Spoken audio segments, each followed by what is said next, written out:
So in this day and age, yeah, in our generation and the upcoming generation that we have, you know, you might say we're more connected than ever, but the irony is that we feel more disconnected.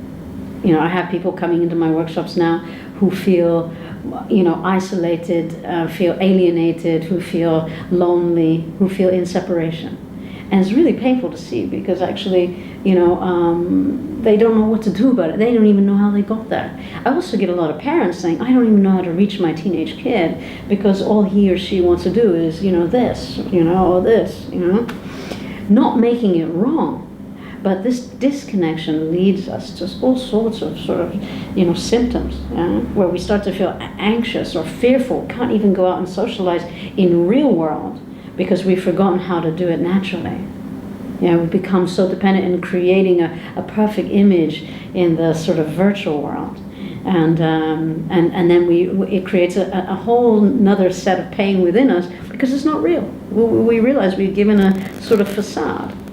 And again, not making it wrong, but for me, this leads back to what is it that in me, if we really take responsibility, what is it in me that feels the need that I have to disappear in that world, this disconnection.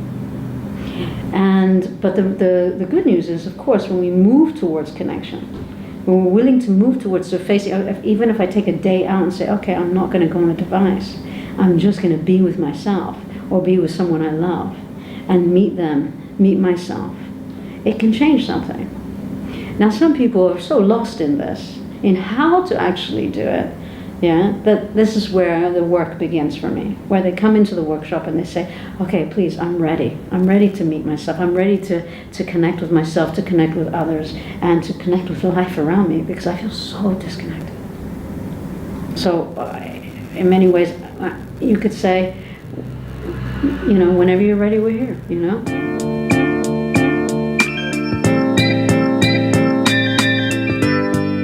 And if we continue on the track of disconnection, you know, the sad thing is that it spirals us out into depression or into a deep feeling of isolation.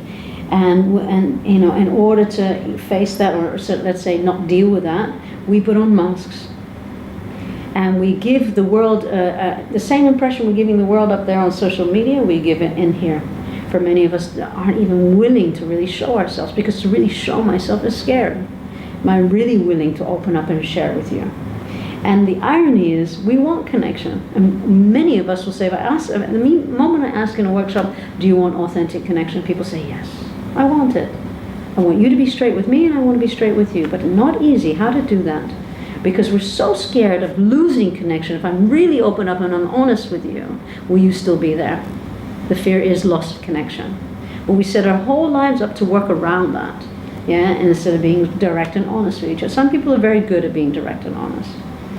But a majority of us put on a whole mask of hiding the fear or the insecurities, or the not feeling good enough. And it's sort of, it continues on from there.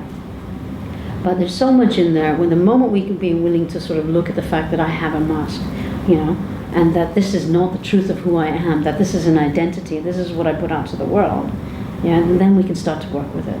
If we're not willing to recognize that, we can never work with it.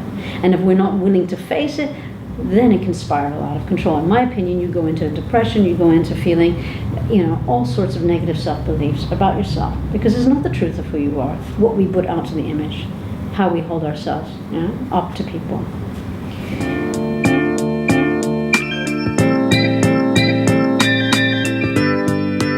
So what are some of the masks that we might show to the world? You know, one of the things we might do is we might become overachievers. Another thing we might become is the perfectionist. We might have to feel like we have to get everything in order. Another thing is we might be a pleaser. We have to please everyone to get love and approval, and then you'll like me, yeah? Or we might be someone who has to have a big sense of humor and make everyone laugh, yeah? Or we might be someone who has to harmonize the field. We have all sorts of ways to go to get approval and love from people, in order not to feel the pain of what it is we feel, the lack of love, self-love we have with ourselves.